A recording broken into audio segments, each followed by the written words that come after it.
are 15 rodent studies. Every one of them shows if you give it to the mother, the babies, and particularly the male babies, have profound neurological and behavioral changes.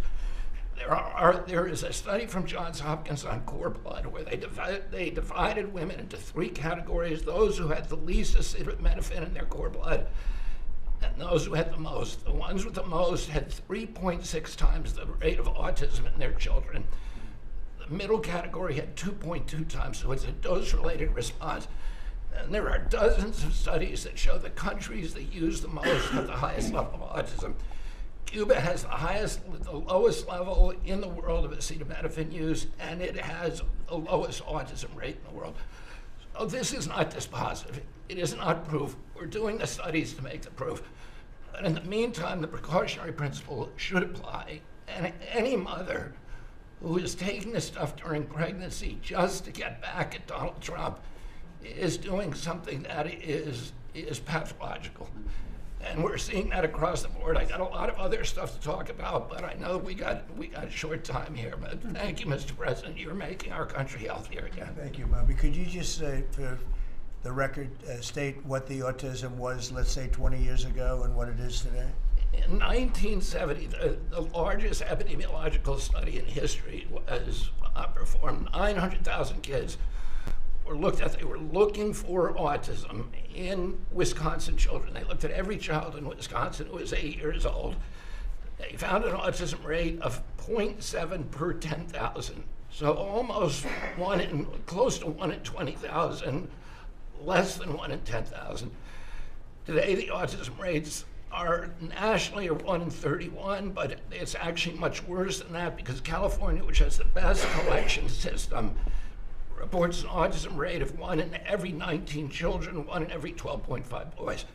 This is a national security issue. There is nothing more important, and I'm grateful to you, Mr. President, because you know the flack that you take for even talking about this issue. You've shown courage and you've shown leadership, and I can't thank you enough for letting me do this work. Thank you. So think of that, 1 in 20,000, and now it's 1 in 12 for boys, 1 in 18, 19 for girls. So obviously there's something that's artificially, I think, induced, something, whether it's the vaccines in terms of these massive vaccines that are twice the size of a jar like that, of a glass of water like that, I mean, into a baby's body. And I've suggested get them in doses, get them in, maybe 20%, 30%, but smaller, not such a big. I think, that. Then we had certain recommendations, the MMR, take them separately. The measles is already separate now, and it works out much better, but there doesn't seem to be any impact if you take it separately. If you take it as a combination, it's not so great. And some other things, but I would say don't take Tylenol if you're pregnant, and when the baby is born, don't give it Tylenol. If you can avoid it at all, just don't give it Tylenol.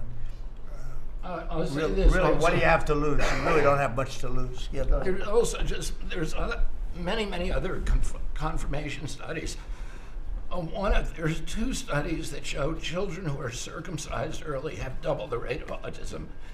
And it's highly likely because they're given Tylenol. So, none of this is dispositive, but all of it is stuff that we should be paying attention to.